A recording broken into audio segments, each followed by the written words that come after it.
Donald Trump this morning taking on Boeing, which has a deal in place to build a new Air Force One program. Trump tweeted out today that the new plane for Air Force One is too expensive. Then he stopped to talk to reporters at Trump Tower, and here's what he said. Watch this moment. Well, the plane is totally out of control. It's going to be over $4 billion. It's for Air Force One program. And I think it's ridiculous. I think Boeing is doing a little bit of a number. We want Boeing to make a lot of money, but not that much money. Okay, thank you. Sit up and take notice, Boeing, right? Good morning. Guy Benson is the political editor for townhall.com. Richard Fowler, Democratic strategist and radio talk show host, both are Fox News contributors. Gentlemen, welcome.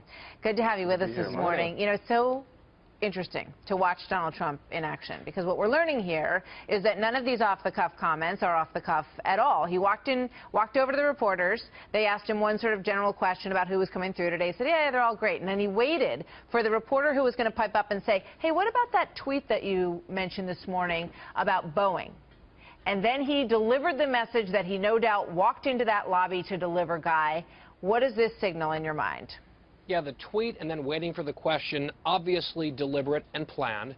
And I think it's just fascinating to watch him at work on some of this stuff, because some people say, as you suggested, like, oh my gosh, maybe it's just completely flying by the seat of his pants, which may be the case in a number of circumstances, but not in this one.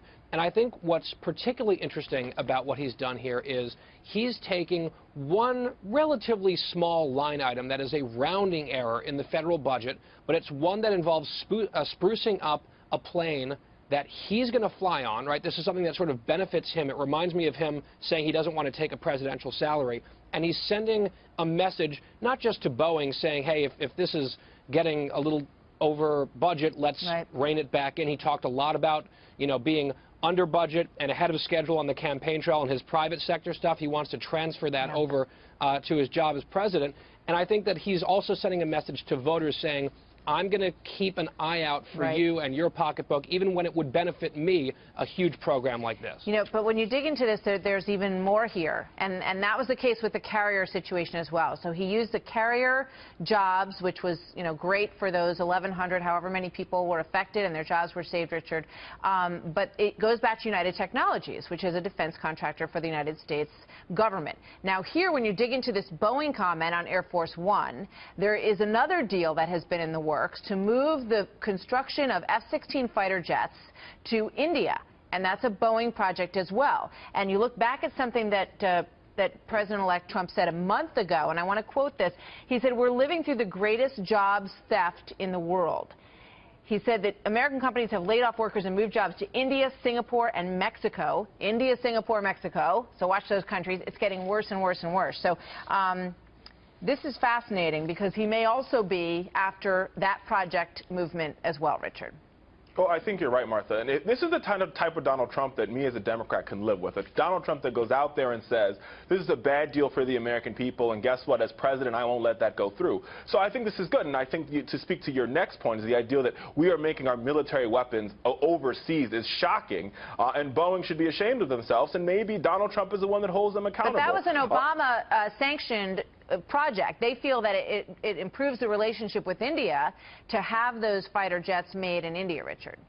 Yeah, that's fair. I mean, I don't think it's still not a good deal. I mean, I was one of the few Democrats that were against the Trans-Pacific Trade Partnership because I thought it was bad for the American worker.